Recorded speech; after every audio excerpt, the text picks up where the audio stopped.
My film is called El Paraiso. It's my second feature film. I am Enrico Maria Artale, the director.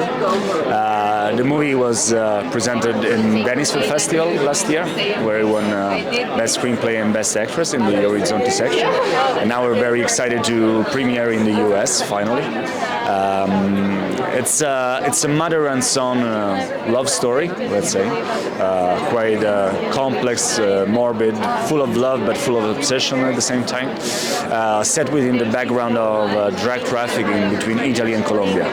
So the cast is partly Italian, especially the protagonist Eduardo Pesce, and partly Colombian.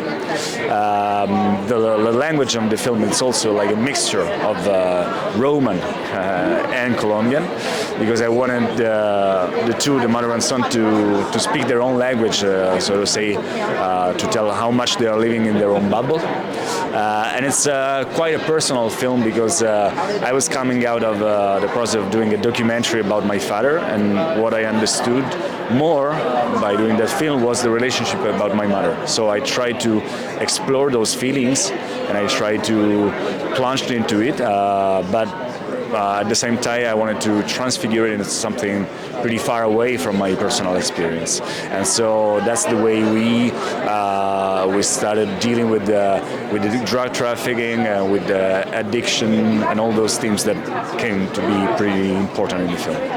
What does it feel now to be able to debut it here? Because it sounds like you put a lot of work and effort into it here in Santa Barbara. It's cool. I'm so much honored. I know it's a very important and traditional festival in the U.S. I'm excited because I feel that as some of my previous work did, the U.S. audience could fit really well with this film, and also the U.S. audience from Spanish origins, of course.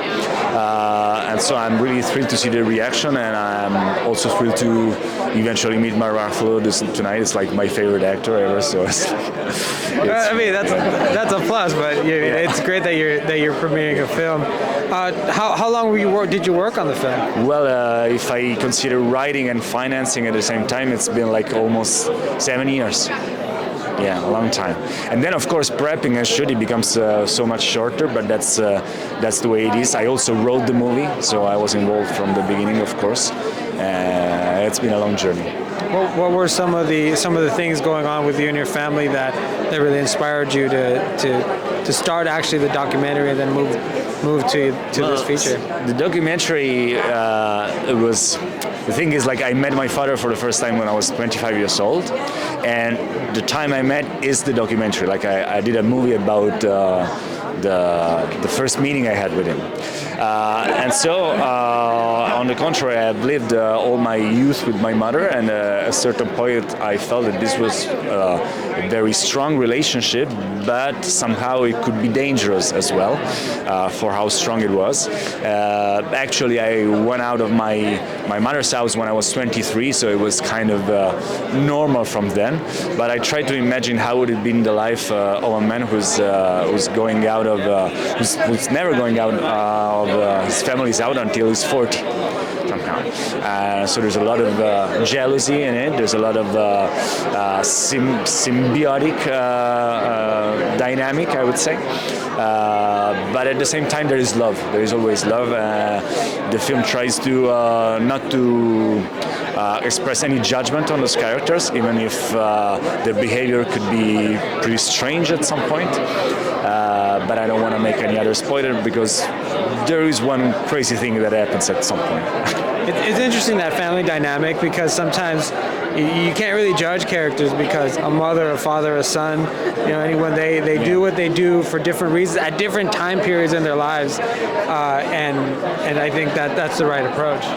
Yeah, I mean, for me, it's really the only possible approach. As a viewer, as much as a director, I got involved in the movies that tries not to express any moral judgment, but to empathize with characters, even and especially maybe in their bad habits, in their bad behaviors, because at the end, this is what film is about. Also, like, to explore, the side of our characters that we don't really want to acknowledge somehow.